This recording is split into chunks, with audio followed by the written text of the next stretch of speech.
여러분 안녕하세요. 기간조입니다. 여러분 모두 합격 가자. 간호조무사의 직업 윤리, 어떤 자격증이든지 그 직업에 대한 윤리 문제 또는 태도 문제가 2문제 정도는 출제가 되고 있습니다. 교대 근무를 위해서 체력을 단련한다. 보통 2교대나 3교대를 많이 합니다. 하루는 24시간이죠. 3교대 하면 8시간씩 근무해야 돼요. 병동 같은 경우는 환자들이 입원해 있기 때문에 밤에도 케어를 해줘야 되거든요. 사실 밤낮 바뀌면 체력이 좀 딸리죠. 교대 근무를 위해서 체력을 단련한다. 잘 먹고 잘 쉬어야 됩니다. 스트레스도 해소할 수 있는 방법을 찾아야 돼요. 감염을 막기 위해서 손을 자주 씻는다. 손 씻기가요, 감염 예방에 가장 기초적이고 보편적이고 가장 좋은 행동이고요. 양치질 역시 구강관리에 가장 효과적입니다. 서서 하는 일이 많으므로 발을 다치지 않도록 주의한다. 밤 근무가 연속되는 경우에는 주간에 충분한 수면과 휴식을 취한다. 지문이 바뀌더라도요, 결국 뭐예요? 네 건강은 네가 스스로 관리를 해서 일하는데 지장 주지 말아라 이겁니다. 아시겠죠? 체력 단련하고 손 자주 씻어서 건강 유지하고 감염도 예방하고 발도 관리해라. 왜 발 다치면은 쩔뚝쩔뚝하면서 일할 수는 없으니까 충분하게 수면과 휴식을 취해라.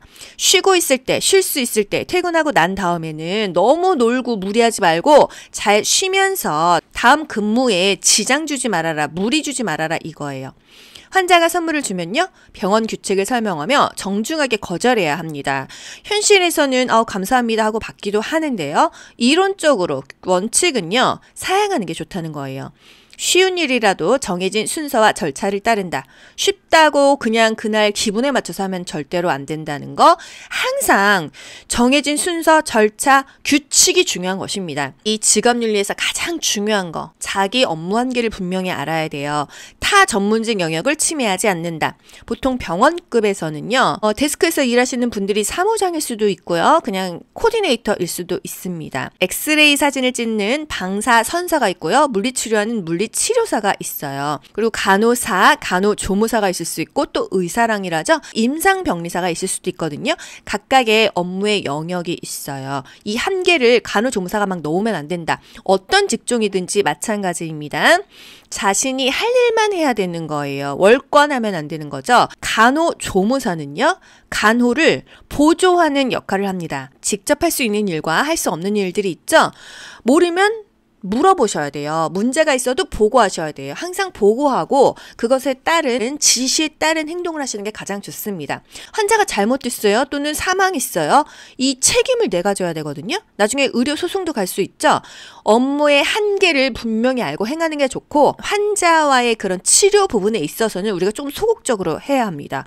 항상 보고하고 지시에 따라야지 우리 임의료했다가 잘못되면 큰일 나요. 다른 전문직 영역을 침해하지 않아야겠습니다. 환자 가족의 사생활을 알게 되었으면요, 혼자만 알고 있고 그것을 떠벌리면 안 됩니다. 비밀을 유지해 줘야 돼요. 유명인이 왔어, 여기저기 다 얘기하고 싶죠? 안 된다는 거예요. 특히나 여성 의원, 산부인과, 비뇨기과 이런 데서 근무를 하게 되었을 때 분명히 유명인들이 올 수도 있거든요. 여러분 이거 친구한테도 말하지 마세요. 비밀을 유지하셔야 됩니다. 3년 이하의 징역 또는 3천만 원 이하의 벌금이다. 3이다 이렇게 기억하시고요.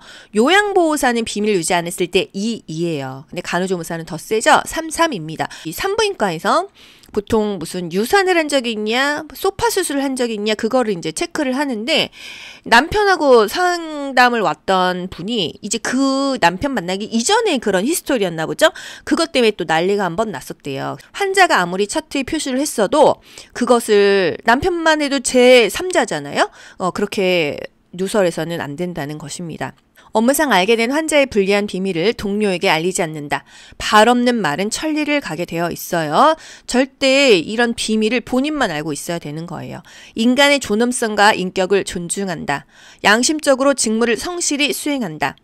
이거는 안 보니까 괜찮겠지. 땅에 떨어졌는데 이거 그냥 드레싱 할까? 그러다가 감염되면 큰일 나는 것입니다. 정해진 순서와 절차에 따라서 업무를 해야 되는 거예요. 또 정직한 행동 너무 필요하죠? 업무 중에 병동 물품을 분실했어요. 이거는 보고해야 되죠. 깨트렸어요. 보고해야 되죠. 멸균 돌려가지고 그걸로 수술해야 되는데 멸균기 깜빡하고 안 돌렸어요. 죄송합니다. 지금 안 돌렸어요. 이거는 고해성사를 해야 되는 것입니다. 이거 숨기고 어떻게 그냥 지저분한 거 닦고 이러면 큰일 납니다. 환자의 이상 증상 발견 시 간호사에게 즉각 보고해야겠죠? 수혈받고 있는데 문제가 있어. 잠그고 보고한다. 아시죠? 항상 어떤 이상 증세가 있을 때 괜찮겠거니, 피곤하신가 보죠. 오늘 컨디션이 안 좋으신가 보죠. 이런 게 아니에요. 항상 보고를 해서 그 보고에 따른 그 사항을 지시받은 대로 행해야겠습니다. 개인 사유로 근무 시간을 변경해야 돼요. 어떻게 하죠? 사전에 다른 사람을 또 그 자리를 메꿔놓고 내가 빠져나와야 되는 거죠. 항상 미리 사유를 설명한다. 사실 여기서 나와 있는 내용들이 다 기본적인 거예요. 여기서 뭐 상식적으로 모르는 거 있어요? 없잖아요. 상식을 지켜야 됩니다. 간호조무사 직업윤리, 네 스스로 건강을 지켜서 일에 지장이 없게 해야 된다. 이거고요. 비밀 유지하고 문제가 있으면 보고한다. 좋아요 눌러주세요.